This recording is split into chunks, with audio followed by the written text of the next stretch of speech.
So good evening, everyone. So welcome. My name is Laurel McDonald. I'm the interim director of the Thomas Fisher Rare Book Library, and I'm very pleased on behalf of the U of T Libraries to welcome you to the George Cadell Memorial Lecture on the history of the book.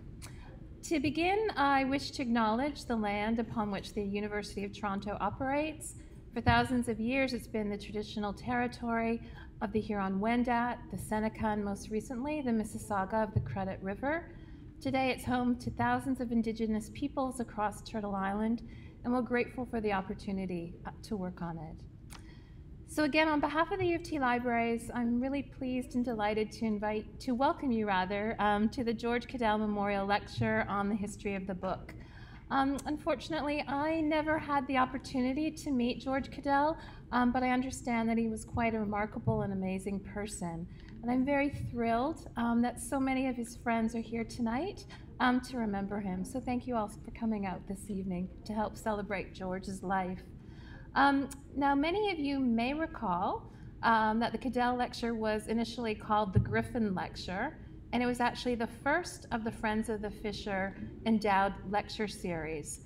And through George's remarkable support, we've been able to continue this series to bring great speakers into Toronto to talk about the history of the book. And I'm very thrilled and delighted that this evening we're celebrating the 25th lecture series. So good for George. So yay, George.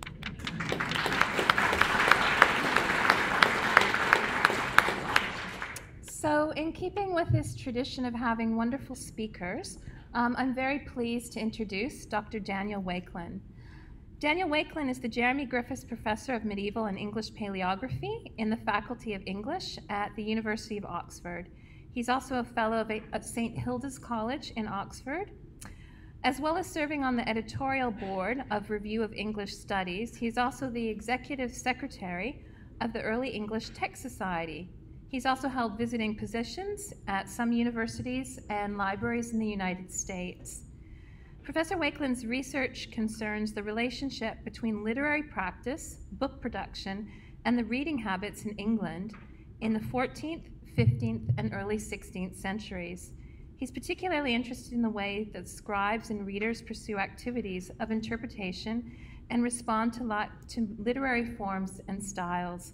And this evening, Dr. Wakeland will be speaking to us, discussing the ABCs of medieval English writing. So without further ado, Daniel Wakeland. Thank you.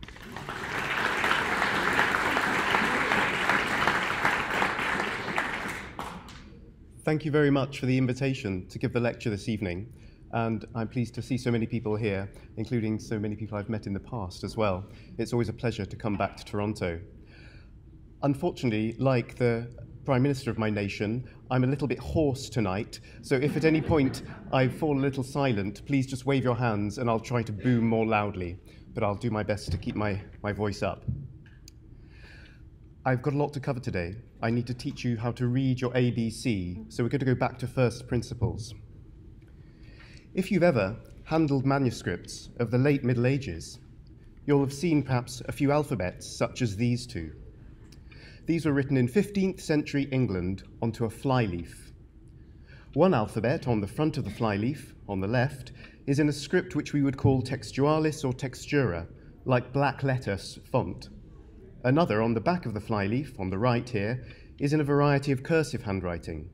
And the flyleaf also contains a medical remedy to cure water retention, in case that's useful. These pages are unexceptional and everyday occurrences in late medieval England. There are lots of alphabets like these scribbled into books from England from the late 14th to the early 16th centuries, at the end of the Middle Ages. They're on the flyleaves at the ends of books and in the blank spaces or margins around texts. They're ubiquitous in the handwritten manuscripts of this period, and when printed books start appearing in the country, they get added to them too. And this is one I got to see this morning, added probably in the very early 16th century to a book printed by William Caxton in 1481. And this copy was acquired by the Fisher Library, I think, last year, and it's great to see here the phenomenon that I'm going to be talking about today. As you'll probably know, the study of marginalia is now fashionable, But paleographers tend to ignore these alphabets, despite the fact that, or perhaps because of the fact that, they are common. They're not always on the important pages, but often just at the edges. They're usually not by the makers of the books, but by later users. They don't reveal historical names, places, and times, which are what we need to study them securely. They seem neither beautiful nor quirky, the sort of marginalia you find all the time on Twitter now, nor are they important textual commentaries, the marginalia we seek out in intellectual history. Cataloguers normally mention them only fleetingly, of course, with their little space, and they normally call them pen trials, attempts to test one's pen. Perhaps we should consider them writing practice instead, attempts to test one's penmanship. The alphabet, in textualis script on the left, is more elaborate than you need just to test your pen, and, this is what I'm going to argue later, the alphabet in cursive script on the right is also more elaborate than is needed. What I will end by saying today is that, scruffy as these samples are, they reveal, in a small way, a slight decorative impulse in the practice of writing.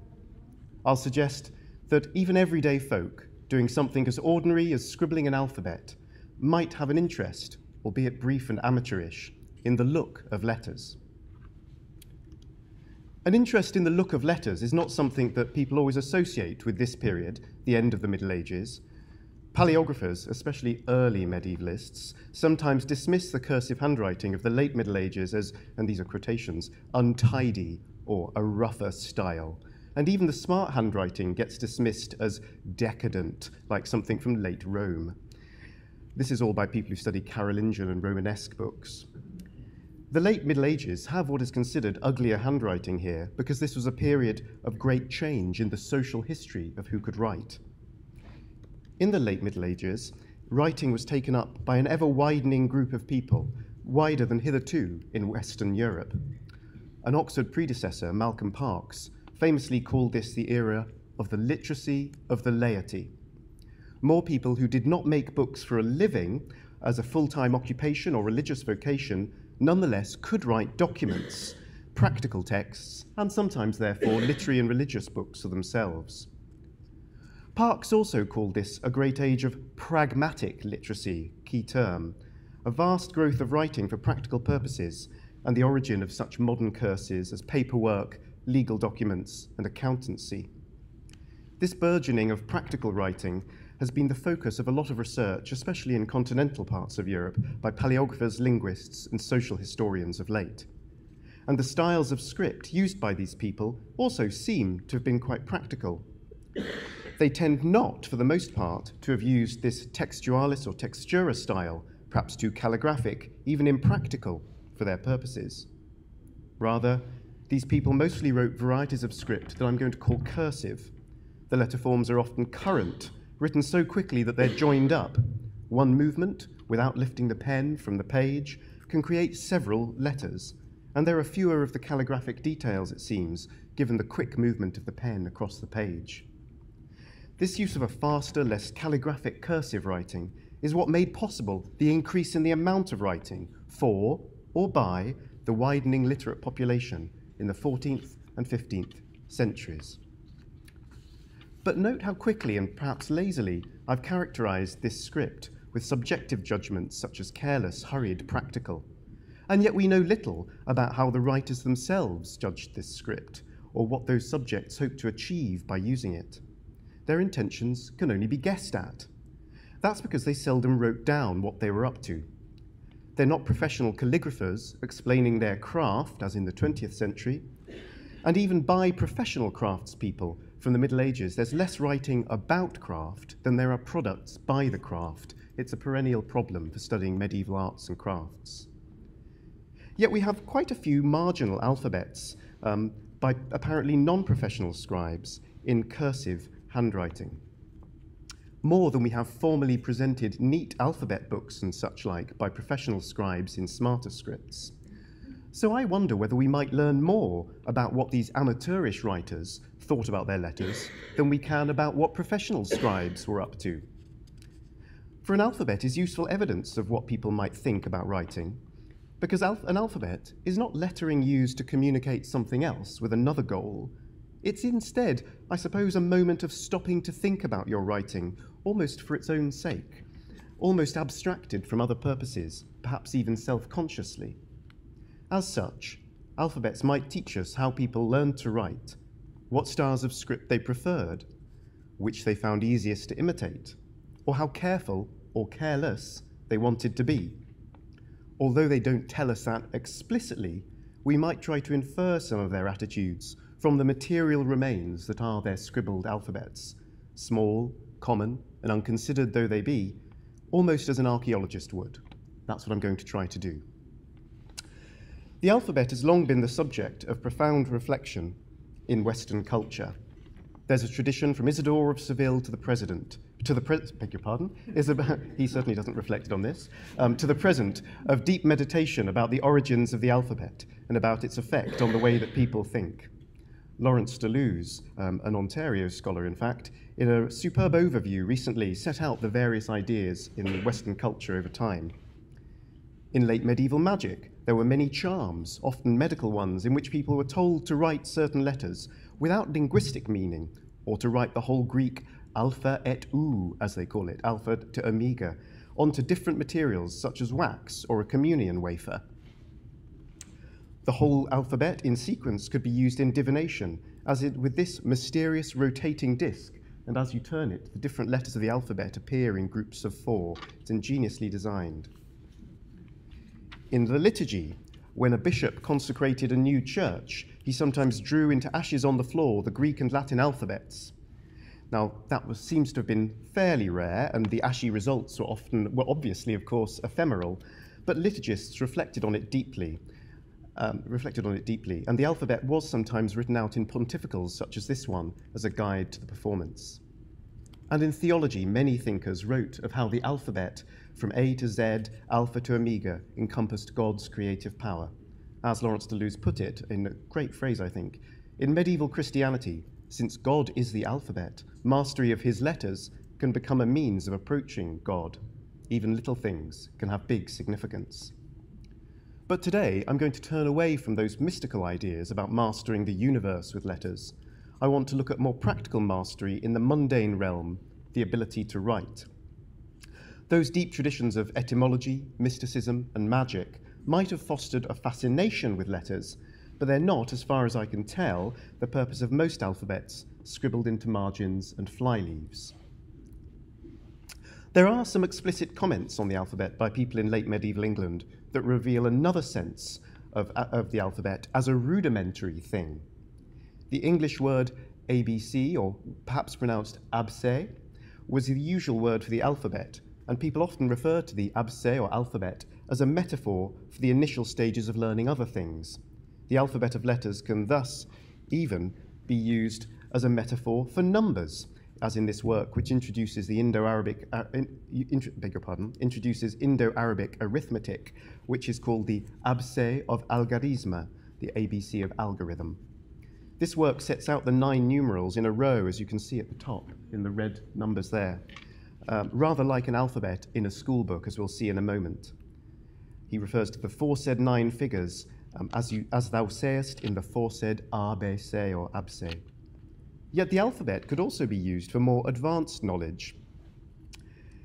This alphabet of arithmetic sits directly opposite an alphabetical index in Latin to a treatise on uroscopy, the science of diagnosing your health from urine, which fills the rest of this book, and that text is being edited by a team in the university here at the moment. The alphabet was a crucial tool for organizing knowledge, because all words, things, and concepts can be arranged by their spelling, a manageably restricted system. Since the early 13th century, alphabetical indexes had thrived in many fields of learning as a means of breaking down even the most arcane law into something searchable. And 15th century English scholars used the great alphabetical works of scholasticism still, and they made new alphabetical tools for themselves in theology, law, or here in works of practical sorts in English, such as Herbel's in hurried cursive handwriting. Notice he missed out the entries for G in the index, and the note at the bottom says, please find them at the front of the book. Everyone makes mistakes. And of course, people use the alphabet to help them learn vocabulary, as we still do in books for language learning. We have here herb names, a vocabulary of herb names. In indexes and glossaries for mastering sciences or learning Latin, the alphabet breaks up complex knowledge into sounds and shapes, phonology or orthography. So educated people were used to thinking about language dissolved into letters. Yet as well as evoking other words, the letters of the alphabet could also be used with disregard for their linguistic meaning, but simply as a familiar and fixed set of graphic symbols. Those symbols could be used to memorize or organize other knowledge, even not knowledge in alphabetical order. Let's imagine that if on the campus map here in Toronto, we marked all the buildings A to Z in disregard of what they were called, but just so that we could find them readily on the page. We wouldn't be thinking about the sound or meaning of those letters, just about their shapes as a helpful reckoning tool in a recognizable order. So too, in the late Middle Ages, people could label the segments of the heavens in alphabetical order in this circular diagram from Geoffrey Chaucer's treatise on the astrolabe. Or geometric shapes, which do not have necessarily an alphabetical order, could be lettered A to S so that the author can cite them quickly as a sort of referencing system on his page. It was very common to use the alphabet thus. For instance, in this Book of Hours from 15th century England, at the front was added a table of the contents of this book upon the letters of the alphabet. And letters, instead of folio numbers or page numbers, are at the top of each leaf of this Book of Hours. And incidentally, this reference to the letters of the alphabet is, I think, the earliest use of the word alphabet in English known to me, earlier than those recorded in any dictionaries. Such use of the alphabet to refer to non-alphabetical things was especially common in Bibles for citing particular passages and for planning liturgical lections, as in the passages picked out here. Those traditions continued in Latin, as in this Wycliffite or English Bible. Now, it must be said that I only know of one instance where somebody who used the alphabet as a graphic referencing tool to navigate learning also passed comment on the graphic design of the alphabet.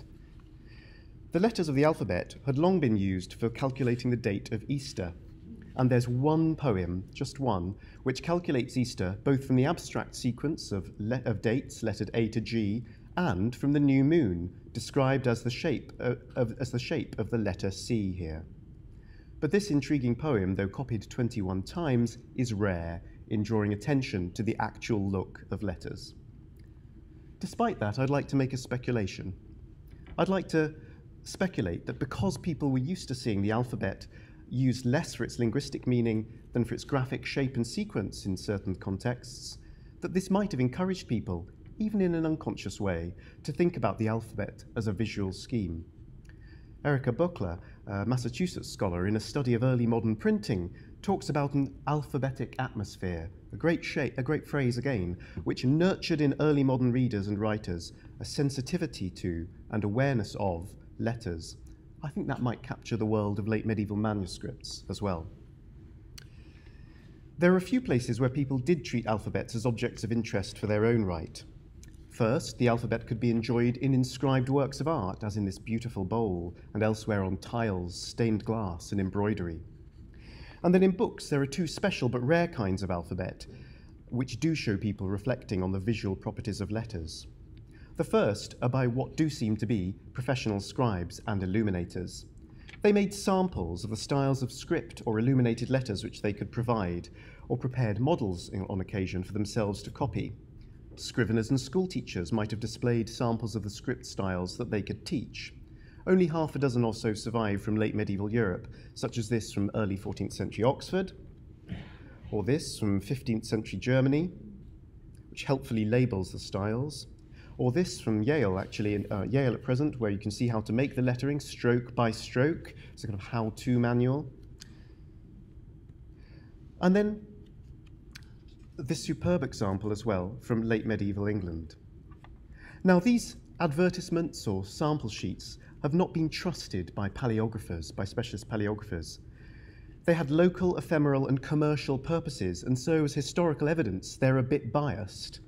But I would suggest that that bias makes them interesting, if not as evidence for the history of script, as evidence for the history of uses of script.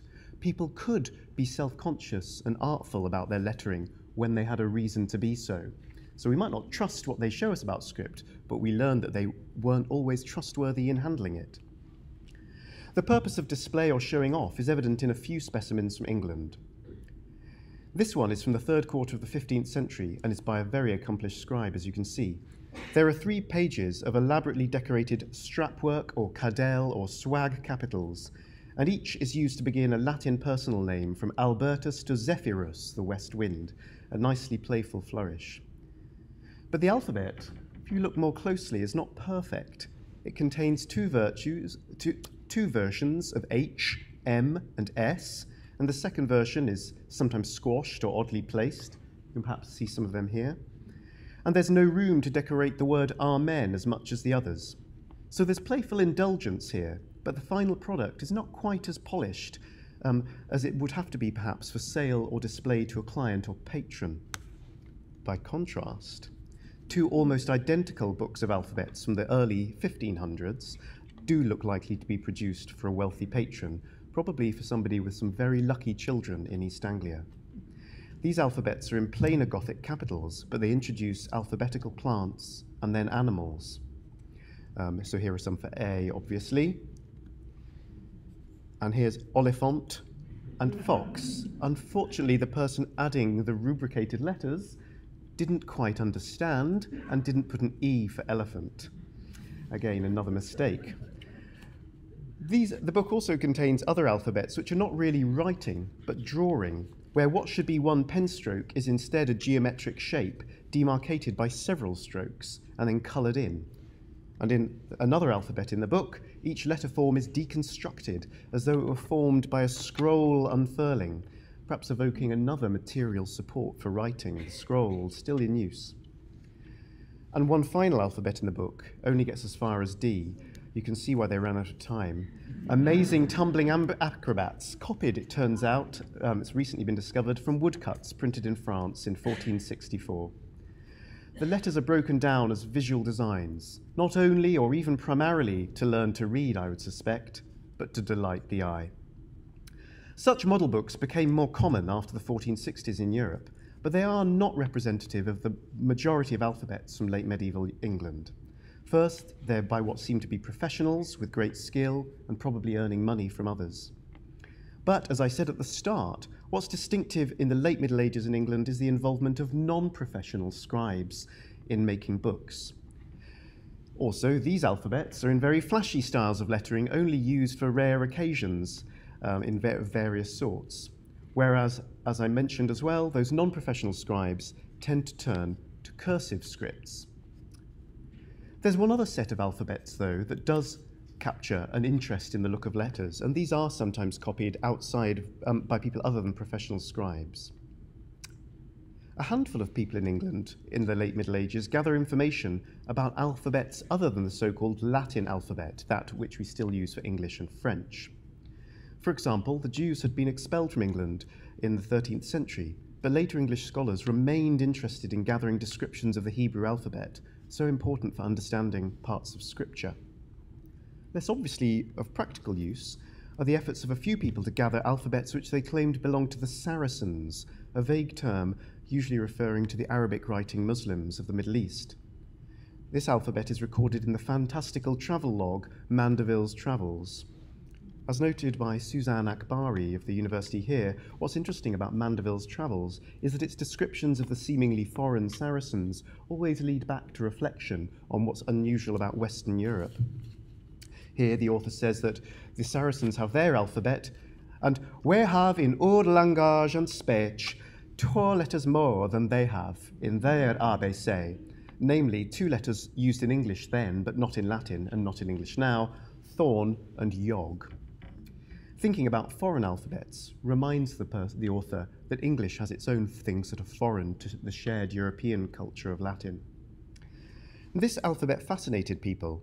It's possible to find others copying it separately, as on this flyleaf to another book. And others collected more exotic alphabets, here Greek Egyptian, apparently, Jewish, Saracen, and Persian. This might descend from Rabanus Maurus's 8th century short text De Inventione Linguarum. It's not quite a perfect fit, but I suspect a link. But the context is important here. It's in a rough notebook of practical texts, medical remedies, craft tips, and it's mostly in the rough and current handwriting of the literate laity. Yet even in this practical milieu, there's a fascination with letters for their own sake. Surely this person did not speak all of these languages on this page, but is intrigued by the lettering nonetheless. And that fascination with non-Western, even fantastical alphabets seems to me the clue, that when we get our rough alphabets on flyleaves, those with which I began, there might be some intrigue in the look of letters. Now, it might seem odd or unnecessary to claim an interest in the visual appearance of lettering, because learning the alphabet was first and foremost, it still is, a practical matter of learning to read. As it happens, we know relatively little about the early stages of learning to read and write, where and by whom boys, as it mostly was, were taught. But all one needed for the alphabet, to learn the alphabet, was a copy of it in a book, or perhaps on a wall or stained glass, and somebody a bit older to explain it. Some alphabets for teaching basic literacy circulated on single sheets, fixed to boards and covered with a protective piece of translucent animal horn, which were therefore known in English as horn books.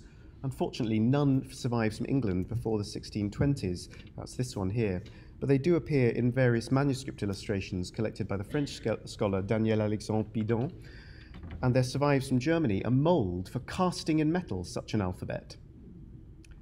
Students could also learn the alphabet from primers or primers, books which began with alphabets but then moved on to essential prayers and liturgical texts so that the boys in a cathedral school, say, could learn their catechism or their duties in the services. And we do have a few primers from late medieval England and several in manuscript as well as early print. This one illustrates the form and content of the alphabet in school.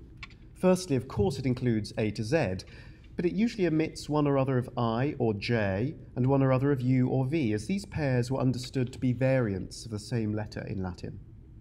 And because schooling was all about learning Latin, it usually omits letters distinctive to English, W and the now obsolete, Thorn and Yog, those which interested Mandeville's travels. But it often repeats variant shapes of letters A, R, or S, and normally after letter Z, most primers or hornbooks include some of the abbreviations used in Latin manuscripts, almost include the so-called Tironian mark, which abbreviated Latin et, or and. Many then add one or two other abbreviations, perhaps for the syllable con, the start of many words, for the verb is, est in Latin, or for the horizontal macron or tittle, which abbreviates consonants and other letters. These were regular parts of the alphabet, so when people referred to the alphabet, they'd include them. Here in a work in English for calculating the lunar calendar, the person says you can calculate the 28 days of the lunar calendar by the 28 parts of the alphabet. That's 23 letters, A to Z, without J, U, or W, but with et, con, and est, and amen. The alphabet also often begins with a cross, and as it does here, this little lovely gold cross, and the word amen. And there are lots of reports that boys would cross themselves as they recited the alphabet. And of course, it was often followed, as I said, by other prayers. So there is an oral dimension to learning the alphabet. That's really important to remember. But otherwise, including variant shapes for letters and including abbreviations, this alphabet was also being learned as a visual symbol as well as an oral one. Are the alphabets scribbled onto flyleaves and whatnot evidence of this learning to read? Let's now turn back to those ones scribbled, and I'm going to focus first on grammars and then briefly at the end on some other books. The clue that they might be connected with that is that they often also include those abbreviations or the word amen at the end, like a school book. These abbreviations occur in all of these examples, for instance. Oddly, in some of these instances, the abbreviations are even spelled out in letters. That spelling out of est and con and the other abbreviations slightly defeats the educational purpose of learning the abbreviations. It might suggest that these alphabets were being written by memory or oral recitation, and it also might suggest that they're not being copied from other school books, but being, at the moment of first learning to read. It might suggest that there's a distance from that first consultation of the hornbook, an act of memory later in life. But there's other evidence, and there's another one there. There's other evidence that the alphabets were written in educational contexts when they're written alongside other pen trials or writing practice which evoke the schoolroom. A common jotting in educational books was a male name followed by the Latin phrase, est bonus puer, is a good boy. In one of those examples just shown, somebody writes, Richard Conisborough est bonus, and perhaps gives up. It's just too much for him. He's not that bonus at writing. And here we have an alphabet also incomplete, about as far as P. Later in the same book, we read, David Brecknoch is God child, that every man could. That every man knows. David Brecknoch's a good child, alongside an incomplete alphabet up to F, with multiple forms of majuscule or uppercase A, as though he's trying out which one to do. I know school children still do that. Certainly my niece and nephew do. These alphabets look like the work of good boys getting a bit better. But often the place in which the alphabet is scribbled also evokes education, as the alphabets appear in other books, in books used for other parts, of schooling. Several appear, for example, in some fragments that were used to pad out this binding of a grammatical miscellany owned by a known schoolmaster of Bristol in the 1420s. The binding fragments themselves include vocabulary lists and a grammatical text in English. And the book which they were used to bind includes bilingual phrases for practicing translation or conversation, and a Latin work which explains some rules of Latin spelling, in particular when to use the letters C or S in words. Alphabets are also scribbled into this book. There we are. Into this book, which contains bilingual proverbs to translate, a more complex text on Latin orthography, and a manual explaining how to pronounce different combinations of vowels and consonants. And also into this book, with a very, very long work, it took me ages to read it, 50 folios, about orthography. They're written then into books, with texts, which visually set apart the letters that they're talking about and reflect upon those letters and their role. But these books are not teaching literacy at the most basic level. To use these books, you'd already need to know how to read and to read Latin, if not necessarily to write perfectly. They're explaining knotty things, and many of the books foster even more sophisticated linguistic and literary skills. For instance, here, a commentary on the Psalms. So you've already gone beyond level 1 in the books with these alphabets. So they might not be evidence of people learning to write in the first place, not in all instances, but perhaps people improving an already acquired skill or a skill learnt long ago. Or they might not even reflect formal education at all. They might be part of lifelong learning, as we say in educational policy now. What also suggests that these books are a little bit separate from initial literacy is their script. We don't usually see struggles forming letters of regular size and conventional shape, as we do in children's handwriting. Here, for instance, those letter forms jotted above a commentary on the Psalms are quite well proportioned in their curves. They have elaborate ascending strokes, OTO strokes in quite conventional positions, and it's well positioned to fill 3 rows on the page. Indeed, it's a bit neater in some ways than the writing of the Psalm commentary underneath. No, that's a subjective judgment. Likewise, in the binding fragments from Bristol, from the schoolmaster of Bristol, the script of the alphabets is often more controlled or more fluent than that of some of the other works, especially those in English. They don't then seem like the work of complete beginners. And there's another divergence from learning to read in hornbooks and primers. The alphabets in primers and so on are usually, as I said, in black letter or textualis script. Learning to read entailed learning to read this alphabet, and that was so well into the early modern period. By contrast, the alphabets jotted onto flyleaves and whatnot are in the cursive handwriting, used by adults for everyday practical purposes. Finances, memos, medical tips. There's a disconnection then between learning to read in the script at the top and learning to write, it seems, in the script at the bottom. That avoidance of textualis, of this nicer script at the top, might suggest that the writers of this kind of alphabet were not interested in handwriting's visual refinement, and it's usually assumed that cursive scripts were used for practical tasks because they were easy and quick, even though they were less prestigious. They were lower down in what is normally called a hierarchy of scripts. And that seems a fair judgment of scruffy stuff such as this. But the scribblers of cursive alphabets, if not always of books of accounts, there is a difference between calligraphers and accountants after all, the scribblers of cursive alphabets often seem to be trying to improve the script's appearance, even if intermittently, and even if they don't quite achieve excellence. That's no surprise in an alphabet. If you are learning to write, then you do need to learn to draw shapes of harmonious proportion and conventional design. Learning to write is an artistic skill as well as a linguistic one. Also, if you are writing an alphabet, then you might well write more neatly because it's a short text and a discontinuous sequence of letters, rather than copying a long flowing text where you could get into a hurry, get into your stride, or even indeed have a hurried commission and somebody watching the clock. Here, for instance, there are complete alphabets. Excuse me.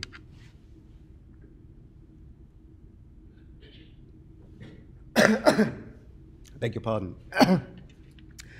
And the other thing that suggests a deliberate aspiration to improve one's writing is a tendency of people to repeat several letters, either exactly or with changes in each iteration. I want to focus on this habit for a minute. Here, for instance, there are complete alphabets ending with abbreviations, as in a school book, but the writer repeats several letters several times, such as letters R and S and others. He tries what palaeographers call positional variants, different shapes used depending whereabouts in a word the letter came. But other variants are ideographic or one-off experiments, following no positional or linguistic rules. There are different sizes of the ascending stroke on the letter D, or of the approach stroke on the letter V. They become ever more extravagant in each attempt. There are different ways of rendering letter F when it is doubled, sometimes with the double letters in parallel, sometimes with them converging. There are different ways of curling the tail from the limb on letter H, or the descending stroke on letter Q. The repeating of letter forms means that the scribe does not often achieve a complete alphabet, so his work could be insufficient for learning to read or write in many cases. Scribes often spend more time refining and repeating some letters than completing the others. Here, for instance, the repetitions become so frequent, especially of A, D, P, and Q, and disrupt alphabetical order so much that the alphabet falls apart. Or in another fragment, what start as alphabets turn into repeated instances just of a few letters, P and Q, B, H, L, and V, practiced separately as though experimenting with the descending and ascending strokes in each. The same fragment also repeats the fiddly letter W, hardly ever found in a school book for learning Latin. This all seems to me an interest more in the graphic shape of letters than in basic literacy, learning to read and write linguistically. Sometimes people can be seen pondering even separate strokes which make up the letters, taking letters apart, stroke by stroke, one by one. This scribe disrupts one alphabet by many repetitions, in particular of letters A and D. He tries the loop descender on D in different directions, showing that what's called in palaeography the ductus, or the flow of the pen, could be a subject of some conscious reflection. That's a moot point in continental palaeography in particular. And he tries letter A with curves or with straight lines and in different directions. And on a front flyleaf in this book, there are multiple instances of letters doubled and of letter Y, experimenting with the curl of the tail, as you can see at the bottom here. Some abstract curls nearby might be signs of this person trying the tail without the rest of the letter. Are these parts of H or Y, perhaps, just tried out separately? Another blank page includes a dozen more instances of letter Y, or perhaps the near-identical letter thorn, looks a little bit like a Y at this period, with tails of varying flamboyance. Elsewhere, he practices G and H a few times, and then for dozens of times draws only the final limb of letter H, without its ascending part. So H used to curl at this period below the line. The sort of the arched bit of lowercase h would curl below the line. In a way typical of this period. And in this manuscript also we have other multiples again of various letters, entirely separated, if you like, from the uses of the alphabet for language, letters broken into pen strokes as exercises in line, in movement, in penmanship. In this particular manuscript, what the trying out of different letter forms most reminds me of, elsewhere in the book, are doodled flowers. Doodled flowers. It's as though writing is turning into drawing. What do we say? Taking a line for a walk. Something like that. Trying out the way you can use a pen. This attention to lettering might seem unlikely in the practical world of school books, but two features of these books help us to see that interest in context. First, not only the added alphabets, but other additions to the school books can show some interest in fancy lettering. Often what might be ownership notes, as here for somebody called Reed, also break down into separate letters, R, A, and M on the left there. And what seems to be an ownership note, perhaps by a classroom buddy, this book belongs to John Reed, to read by witness of John Filiol or Filiol. In fact, it's rather too neat and fancy, and yet rather poorly executed, perhaps to be an ownership note. I wonder if this too is somebody enjoying trying out a fancy script on the right, experimenting with lettering as much as the practical purposes of noting his ownership in a larcenous classroom. There's similar play with signatures and lettering in other books by people, such as here the notebook of a merchant, Walter Pollard, who collected a lot of books for studying Latin in his spare time, and alphabets, and single letters on blank spaces, and tries his signature in this funny lettering used for inscriptions or for illuminated capitals. And then the works of Latin grammar and vocabulary themselves often have decorative lettering by the schoolmasters or others who copied them. This is C for craft. There can be experiments in different styles of capital letters, even multiple styles clashing in a quite gaudy fashion in one book, as though experimental process was more important than harmonious outcome. Alongside the practicalities of learning to read and write, then, we can see a widespread cultivation of decorative lettering. And it should be said that these decorative notes, ownership notes and capital letters in grammars are often overly rich designs, but poorly executed. But their flawed nature is significant too, I think.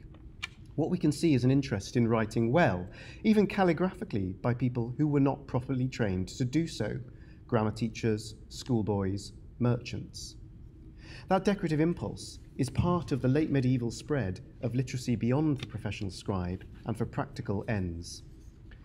Many of these books with added alphabets include other evidence of literacy's diffusion beyond the professionals.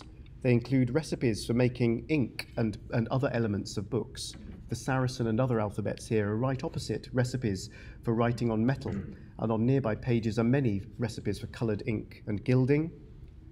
This book from an East Anglian household has practical household tips, but also recipes for coloured ink, garden designs, and decorative letters, perhaps an M or the minims on the left there. The book with which I began includes many, many recipes for coloured ink and whatnot, and those have just been edited for the Early English Text Society. Subscribe today, advertising plug by Mark Clark, if you're interested in late medieval ink recipes. Probably only in this audience are there people who are. But, and so the striking letters with which I began in Gothic Textualis and others here seem not necessarily to come from school books, but perhaps to imitate inscriptions on tombs and other kinds of lettering.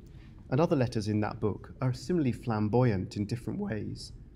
This is a world in which people were learning to write for themselves, gathering practical means to do so, but also enjoying the decorative uses to which that writing could be put. Finally, I'd just like to gesture to how widespread this experiment in improving one's lettering could be. For as well as practicing their alphabets in books of grammar and alongside recipes for ink and such like, all contexts that are about writing in some way, people practice their alphabets on the margins and flyleaves of all manner of books. They're among the most common kinds of marginalia in late medieval English books. They're added to works of practical science which proliferated in English in the 15th century. They're alongside works of religious prose in English, alongside poems, and as I said, even in printed books as the Caxton here in the Fisher Library. And I wonder if on the left there we have people trying single letters and bits of letters separately. Now, because literary books in English required even less education than advanced Latin grammars and spelling books, these alphabets might seem more likely to be written by people still learning to read. This could be education outside formal schools, in the household or parish church, which was very common in the 15th century.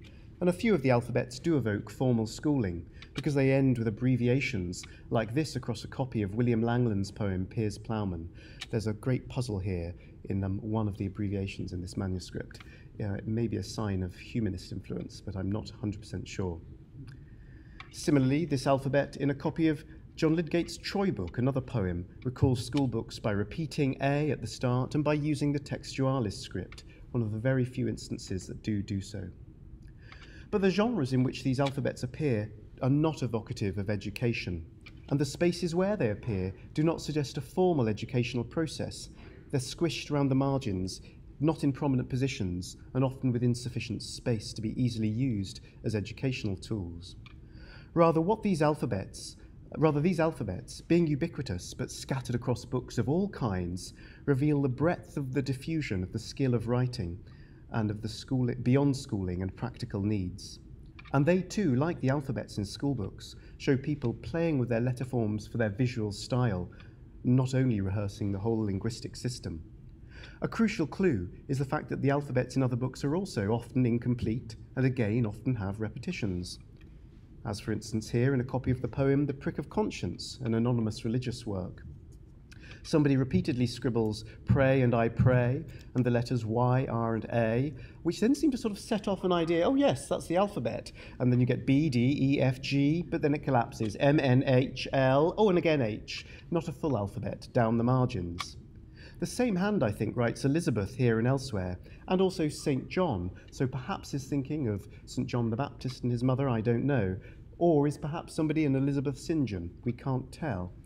But the context does not seem to evoke formal schooling.